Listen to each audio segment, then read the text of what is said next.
Baby, baby, stay here. I need some time to clear my mind.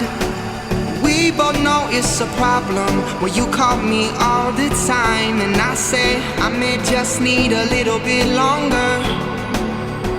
Yeah, I may just need you to be stronger if I'm not there with you.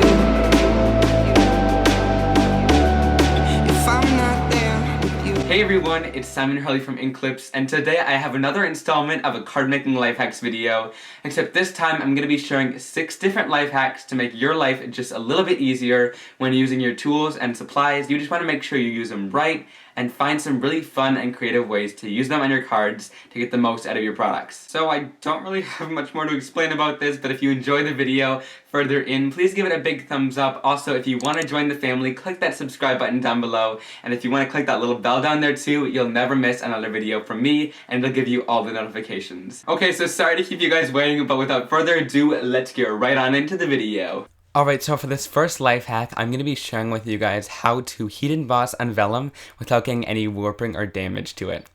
So I'm going to walk you through the quick and easy process of heat embossing first. I'm going to take my anti-static powder tool and run it along that vellum. This makes it so that none of the embossing powder sticks it where I don't want to. And then I'm going to take my stamp and ink it up using this clear sticky Versamark ink, and the embossing powder will cling onto this and it'll create the image. So I can stamp this down on my paper, giving it a nice even pressure, and then when I lift it up you won't be able to see anything, but I'm going to take my white embossing powder here and just sprinkle it right over top. I keep mine in this little Tupperware container, which makes it easier, and then you can kind of see the image come to life there. So I'm going to flick it a couple times to make sure that the embossing powder that I don't want is off. And the trick here is to really heat up your heat tool beforehand. I kind of sped this up and cut it apart a little bit so you wouldn't have to watch the whole thing, but I'm heating up my heat tool off to the side for about 30 seconds before I start, and then you can go off and on to the vellum until the whole image is heated, and you'll know your embossing powder is heated up once it turns bright white colored. So then you get a really awesome image with no warping. Now speaking of vellum, it's clear and you need a good adhesive on the back of it in order to stick it to a card but make it invisible. So I've cut those images out that we just heat embossed, and I'm going to be sharing with you guys how regular adhesive looks like on the vellum. So there's a tape runner here. I added 2 lines of that and some liquid glue from Nuvo. This is some of my regular used adhesives, and on the back you can definitely still tell that there's adhesive lines or that liquid adhesive there. So here is the Xyron sticker maker. This is what I use to adhere my vellum onto cards, and it gives a full coat of adhesive onto the back so it's not visible since it's all coated. So all I'm going to do is stick my little piece into there, and then I can go to the other side and pull the sticker paper out. I'm going to add my little sentiment in there as well without ripping it off, just to save some of that tape. And then I can pull it out as well, and then I can rip it off on that little serrated edge. To make sure that adhesive is nice and adhered on the back of those images, I'm just going to rub it with my bone folder or finger, and then I can peel that top layer off of this tape here.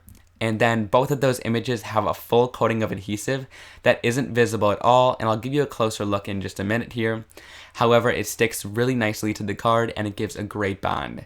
So I love doing this with little sentiments like gold heat embossed or things like that to create some really fun and cool looking cards with this vellum. And it's not visible at all, so it gives some great results. And I think there's also a larger sticker maker, and I'll link it down below if I can find it. So moving on to the next life hack, I'm going to be sharing with you guys how to get a full spectrum of color using only one Copic marker. So usually you would use like 3 different markers to get a full blended awesome effect. However, today I'm just using this one on the brush tip side. And then I'm also using this alcohol ink blending pen, which is a blank pen with just some Copic medium on the inside, which is just a blending medium that's clear. I've added that on the inside, and I'm tipping my Copic marker upward and pushing that blending nib onto it.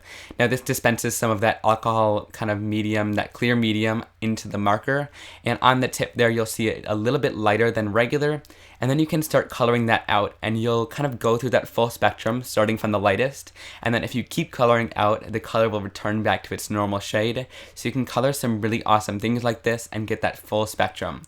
Now, I'm not responsible for any ruined markers or anything that's damaged, but you just want to make sure you run out that color once you're complete, and don't add too much of that alcohol blending medium inside of your marker, otherwise it will ruin it.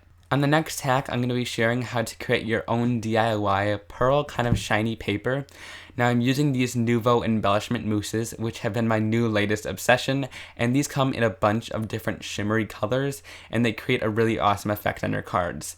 Now today I'm using this mother of pearl color. Now these are kind of a stiffer medium, but they're also, when you lift them up with your finger, they're a little bit clumpier, but that all changes when you add it onto your paper. It goes down really nice and smoothly, and I'm just using my finger here to spread it out, which is an awesome way to do it. But you can also use a palette knife or something like that, and you get this really awesome effect on the cardstock. Now to clean your finger off, you just use some water and a rag, and just kind of can move your finger around to wipe it off, and it comes off super easy and clean. Now, like I said, there are a bunch of different colors of these fun embellishment mousses, and I will definitely be sharing another video in the future on all the different uses and the many uses that they have. Now I'm going to be sharing how to get all those little tiny pieces out of intricate dies pretty quickly. So this is the die of the month for August from Spellbinders. It's super intricate and there's a lot of little pieces in it, and it kind of all stuck inside that die. So I'm using this 2-in-1 tool from Spellbinders, and it's got 2 different ends on them, and you can buy different attachments for each one. Now this one end has kind of a bristly brush to it, and all you need to do is just roll it on that intricate die edge, and it pulls out all those tiny little circles and little shapes that are inside that die that you really want out, and it does a pretty quick job of it as well. I did this in maybe 20 or 30 seconds, and you get all these tiny little pieces out, and then you can peel your die out, and if there's still a couple little pieces in there, you can still keep brayering and get some of those little tiny pieces out. So I saw a couple little pieces left in there, so I'm just going to brayer on top of that, and this is what the die looks like once it's done. Now last but not least, I'm going to be sharing a perfect stamp cleaning method that gets your stamps super clean every time. So over time, some inks can really stain stamps, and if you don't clean them off, this is kind of what they look like after you're done. So here is a newer stamp set that hasn't really been used yet. This is a Newton's Nook stamp, and I'm going to pull it out and add that right onto an acrylic block, and pretend like we're stamping here. So this is kind of an ink that usually would stain stamps. So I'm inking it up and stamping it right down onto a piece of cardstock, and there's still ink left onto it, and if I touch it, my hand will get inky. So I'm using this Ultra Clean Cleaner from Hero Arts, and you can also get a refill bottle with a ton more in it once you finish that off. Now this cleaner is tinted a little bit blue, but it's by far the best cleaner and the least harmful that I've found. So you're going to want to spray that onto a rag or inside of a stamp scrubber like this, scrub it into that, and then dry it off once you're done. And your stamp is completely clean then as well, and it's really nice and see-through. And then I can move right onto a yellow ink. There's no transfer onto my ink pad from that black ink, and when I stamp it down, it's a crisp, clear yellow image, and there's no ink transfer from that last image. Also, if you have any more life hacks that you guys love to use, please leave it in the comment down below. I would love to read them all and maybe even show them in future videos. Also, there's a little button down below, it's red, it says subscribe. If you guys aren't familiar with it, it lets you get all the videos to my channel, and also if you click that little tiny bell next to it once you're done subscribing, it'll give you every single notification for my videos, so you'll never miss a new video like this one. Okay, and in case if you guys liked any of the hacks or tips in today's video, all the products used will be listed and linked down below or over at my blog, so be sure to check that out if you want to find any of the supplies. I'll see you guys very soon. Bye!